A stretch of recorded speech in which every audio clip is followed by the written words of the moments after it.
In the book, All the Little Monsters, How I Learned to Live with Anxiety, bestselling author David A. Robertson takes us inside his mind and body.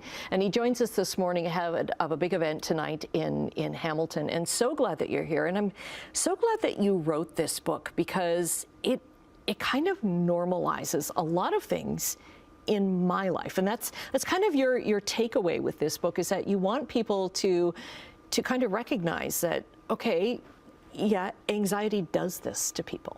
Yeah, exactly. I think one of the things I've heard most in writing about anxiety, whether through characters or directly with this book, is the phrase I hear over and over again is, I have that, or this is speaking the language that I'm familiar with, that I speak to myself about what I'm going through. So that connection is really important, and the familiarity of our struggles, I think, brings us together, and that's a big part of the healing journey. Right. And your journey has taken you to hospital emergency rooms a number of times, and it's all these, what you describe as the little monsters, telling you that you are going to die. Yeah, just these things that I always call them my little monsters, or entities that they always talk to you. They tell you about things you can't do, things that are wrong with you, things that you aren't, things that you can't be. And yeah, it leads you into a spiral. And oftentimes it's brought me to the emergency room. It's made me call an ambulance, or it's just made me take the elevator instead of the stairs, you know, or you know, cancel an event maybe, or a trip. And so there's all those like little failures, but you learn from those, and there's hopefully over time more and more successes as you learn to hear them but not listen to them. Right, and you're very open in the book about what forms of treatment, what forms of therapy and medication have worked for you. Yeah. Not saying that they're going to work for everybody, but what's worked for you, what didn't work for you. Yeah, I think that's important. I think it's important to name those interventions, because it normalizes it as well. So, you know, I take antidepressants, I take anti-anxiety medication. I've learned that it's helped me. You know, the antidepressants, you know, they saved my life when my dad passed away.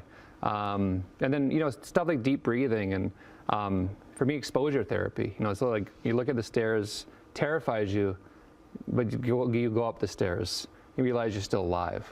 You know, and that does a lot of good too. Right. You also, one of the lines in the book that really just like blared out for me was, art saves lives. So art meaning a book like this, the stories we tell, theater we see, music we listen to. Yeah, I think it's like there's the therapeutic benefits of doing something that that connects with you. For me, it's music and writing.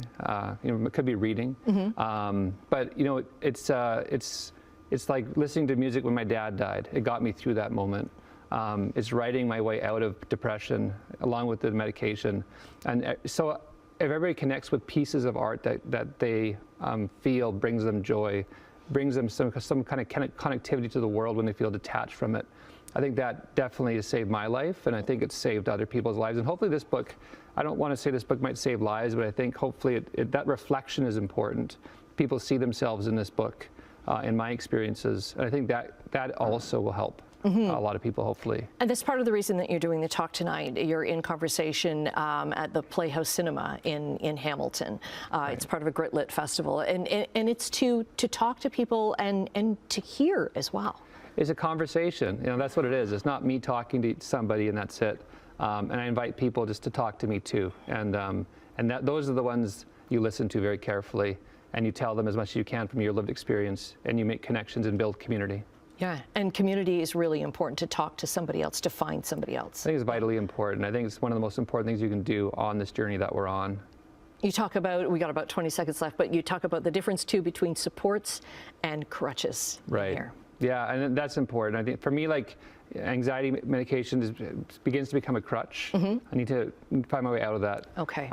Family, friends who've been through it, who understand me, those are the most important supports to have. Okay, we'll get that link up on our website, chch.com. David, a pleasure to meet you. Thanks for having me. Thank you.